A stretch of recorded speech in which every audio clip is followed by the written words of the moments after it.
আউযু বিল্লাহি মিনাশ শাইতানির রাজিম। বিসমিল্লাহির রহমানির রহিম।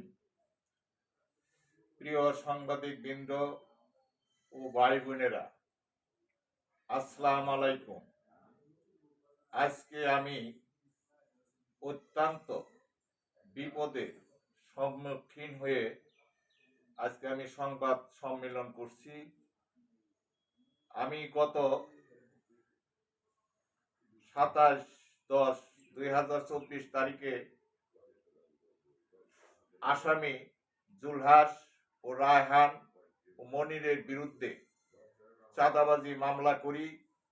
সেই মামলা করাতে আমার উপর এমনভাবে হুমকি প্রদান হচ্ছে যে যাহা আমি ভাষায় প্রকাশ করিতে পারিতেছি না, এবং কি আমি চলাফেরা সুষ্ঠুভাবে আমি করিতে পারিতেছি না, বাধার সম্মুখীন হচ্ছি, এবং কি আমার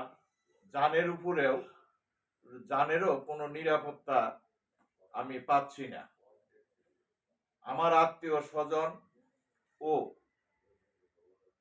বন্ধু বান্ধবের কাছে নানানভাবে এই মামলা উঠানোর জন্য এমনভাবে পায়তারা চালাচ্ছে আমি যেন মামলাটা উঠাইয়া নিই, এবং কি আপনারা সকলেই আজকে আমার কাছ থেকে অবগত হন, এবং আমি বলতে বাধ্য হচ্ছি যে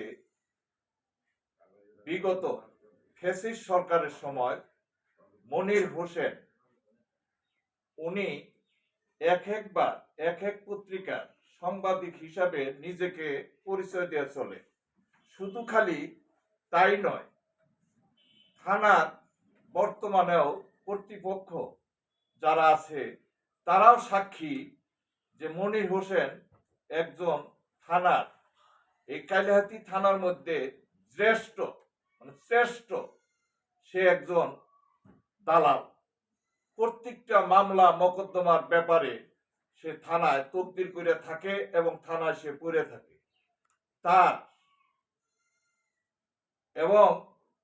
তাহার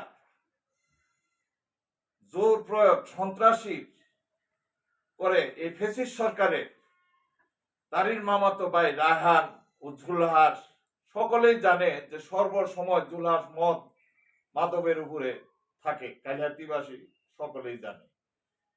বিগত সময় আমার উপরে কালিহাতীতে বিভিন্ন জায়গায় বিভিন্ন সময় আমি তাদের দ্বারাই লাঞ্ছিত হই, এবং সাক্ষীগণ সেখান থেকে আমাকে উদ্ধার করেন এবং 10,000, 20,000, 30,000 টাকা দিয়ে আমি আমার ইজ্জত রক্ষা করি। তখন আমি আমার ফ্যাসিস্ট সরকারের সময় মামলা করার জন্য আমি কোনো সাহস পাই নাই। এখন এই মুহূর্তে আমি সুষ্ঠু বিচার প্রশাসনের কাছে পাবো বিদায় সাংবাদিক ভাইয়েরা আমি মামলা করি, কিন্তু মামলা করেও আমি রেহাই পাচ্ছি না। তাদের এমনই ক্ষমতা, এমনই পারদর্শী যে আজকে আমি টিকতে পারতেছি না। তাই আমি আপনাদেরকে অবগত করানোর জন্য আজকে আমি সংবাদ সম্মেলন করতেছি। গতকালও আমি একটি কোর্টে মামলা করে আসছি আমার জানের নিরাপত্তা চেয়ে, এবং আমার গ্রামেরই কুষ্টিয়া আইসা বিবাদীগণ জুলহাস ও রায়হান ও মনির আমার উপরে এমনই ক্ষিপ্ত হয় যাহার জানের ভয়ে আমি আবার পুনরায় মামলা করি, তাহা আমার গ্রামবাসী বা সাক্ষীগণ তাহা প্রমাণ করবে।